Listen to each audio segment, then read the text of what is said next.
Hi, everybody. My name's Jason. I'm Caden. I'm Jaden. And we are the YHWH and the Torah channel, and we thank you guys very, very much for hanging out with us. And we have a awesome, exciting story that we've been reading, and it is the story of Tobit, and it is the book of Tobit. And for anybody out there who has not joined us, you can check out the very first one, which is chapter 1 of Tobit. And what happened in chapter 1, gentlemen?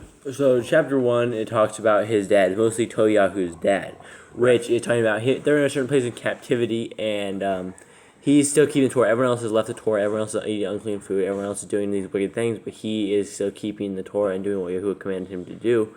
And he's burying when the people of Israel are dead, he goes and buries them, so he leaves them out to their corpses to rot. He goes and buries them. He does good deeds. He returns to Jerusalem for the feast. He's doing the good things. Yeah, he seems like the one and only. It seems like a civilization and a place that everybody has abandoned the Torah. And it kind of could be a lot like today's world that we have, because it seems like everybody has abandoned the Torah. And so this is a little bit different, though. So TObyl IYAH is, he essentially, what he did was he was burying the dead, right? He was taking care of all the dead. And the king or the governor or whoever it was of the, what was it? What was the guy's name? I think Shalom, if that was it, or it might be from somewhere else. Yeah, I think you're Shalom, and mine says Enemester. Yeah, and so he wanted him dead. And so at some point, because of his good deeds, because he was observing the Torah, they went and they took everything that he had. And so we will begin reading this, and hopefully the dogs do not distract us. So here we begin. And so we have two different versions of this. We have the Sefer version at the top, and we also have the Yah's scriptures at the bottom, and there's a free scripture download to this. And so I will include this in the description. You guys can download the entire book of TObyl IYAH and the PDF, and we will be finishing this up on the website to where it is perfected as well. So let's continue on. Now, verse 1, chapter 1. Now, pardon me? Chapter 2. Chapter 2, verse 1, right. Now when I had come home again, and my wife Kana was restored to me with my son Tobit at the festival of Shavuot, which is the Kadesh feast of these 7 weeks, there was a good dinner prepared for me, for which I sat down to eat. And when I saw the abundance of food, I said to my son, go and bring whatever poor man you shall find from among your brothers, our brothers, who remembers YHWH, and see, I wait for you. But he returned and said, Father, one of our nation is strangled and is thrown out of the marketplace. Then before I had tasted any of the food, I stood up and took him up into a room until the going down of the sun. Then I returned and washed myself and ate my food in heaviness, remembering the Nebuah of Amos, when he said, your festivals shall turn into mourning, and all your songs into lamentation. Therefore I wept. And after the going down of the sun, I went and dug a grave and buried him. But my neighbors mocked me and said, this man is still not afraid to be put to death for this deed, who fled away, and yet see, he buries the dead again. I also returned the same night from the burial and slept by the wall of my courtyard, being unclean. But my face was uncovered. And I did not know that there were sparrows on the wall. The sparrows excreted warm dung into my eyes. And when I opened them, a whiteness came into my eyes. And I went to the physicians, but they could not help me. And Achikar sustained me until I went to Eliam. And my wife Kana took woman's work to do. And when she had been sent them home to the owners, they paid her wages and also gave her a young goat as well. And sorry, guys, I'm not doing my job up top at all. I just totally botched the top part. And when she had sent them home to the owners, they paid her wages. And they also gave her a young goat as well. And when it was in my house and began to cry, I said to her, where is this young goat from? Is it not stolen? Return it to the owners, for it is not lawful to eat whatever is stolen. But she replied to me, it was given for a gift in addition to the wages. However, I did not believe her, but told her to return it to the owners.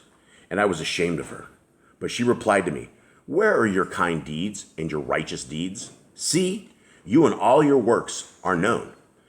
All right, gentlemen, now let's discuss this. So basically, we get the father of TObyl IYAH, once again, that is doing his deeds, that is doing kind deeds. He's having a feast, and he told his son to basically go get any poor person you can find. And there was a dude that was basically like dying, and he took him up, took care of him on his way out. He walked him out to his way out, and he went to basically take care of him until his death. He stayed with him until his death, and he buried him because it was a high Shabbat, and he didn't want to do any work on Shabbat, so he buried him after the sun went down. And basically, he was unclean that night. He was unclean for the rest of the night. He said there he's unclean because he was still following the Torah. So basically, he stayed outside of his camp, and while he stayed outside of his camp, a bird pooped in his eyes. Yeah, and so what he's doing is because he's unclean, he's staying outside the camp. He's following Torah, and everything that he's doing right here, he is keeping the laws, statutes, and commandments of our Creator. And it seems like he is the one and only that is doing this. Now, what do you guys make of the very bottom part where it says, his wife says, "Where are your kind deeds and your righteous deeds? See you and all your works are known." And this was because he did not believe her over the goat. Right. She was gifted a goat, and he thought that maybe she stole it. Right. And so why did she say this? "Where are your kind deeds and your righteous deeds? See you and all your works are known." Probably because he knew all the good things she done, and then so someone gifted him this for doing good things. Yeah, and because he was out there. He was the guy before he went blind. He was the guy that was feeding the poor, that was burying the bodies, that was keeping the Torah as close as he possibly could. He's probably the nicest guy you've ever met. Probably the nicest guy you ever met. And he is a warrior for our Creator. And his wife, when he didn't believe her, and he's just like, "Where did you get this?" He's like, "You can't eat this." Now, I thought something very interesting. It says right here, he says, "For it is not lawful to eat whatever is stolen." What Torah command do we know of that you can't steal food and eat it? I understand you can't. We have a law. You're not to steal. You're not to steal, but I don't remember anything that's saying that you can't eat it. But maybe there's something. Maybe we go over that again, like stealing. I don't know, because we know. Here's what the Torah command is in Yisrael. You're not supposed to glean all of your field. You're not supposed to cling it all. You're supposed to leave it for the fatherless and the widows and the people that are hungry. And if you steal cows, you repay it 5 times. Yeah, and if you steal cows, you repay it 5 times. So, but I've never heard a command anywhere out there that it's unlawful to eat whatever's stolen. Obviously, you shouldn't steal, and that is breaking Torah. But if you did steal, I've never seen the part where you can't eat what you stole. So that's something that I haven't seen before. So if anyone out there has any kind of info on that, that would be interesting. All right, so we now have TOBIYAH or Toby. What's Toby? his? It's TOBIYAH. TOBIEL. We have TOBIEL, and then we have his son TOBIYAH. And then we have his mother, Kana. Which is either Hannah, I think. Yeah, Hannah. And it's interesting that he went blind and he couldn't do anything. So his wife went out and started doing women tasks, right? And that's what it was talking about. Is she went out and got the job. She went out there and started supporting the family. And it's an interesting story. You guys, what do you guys think? I think it's a good story so far.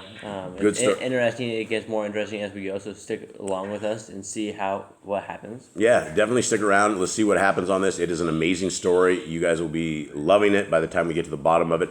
And we thank you guys very, very much for hanging out with us. Thank you for spending a little bit of time seeking our Creator where He is able to be found. We hope that you seek His laws, statutes, and commandments, and we hope that you seek the faith of Messiah Yahushua. And for those who do not know who He is, that is Jesus the Christ. There is no J's in Hebrew, and so the man's name was never Jesus, but you're saying Isus, the son of Zeus. And so if you're trying to honor the name of our Messiah, you're not going to honor it with the name of Jesus. You're going to honor it with Yahushua. Getting the name right is important, but it is not a salvation thing by any means, I don't believe. All right, guys, so that is it. Thank you guys very much. We love you very much. Have a wonderful day. All right, Shalom.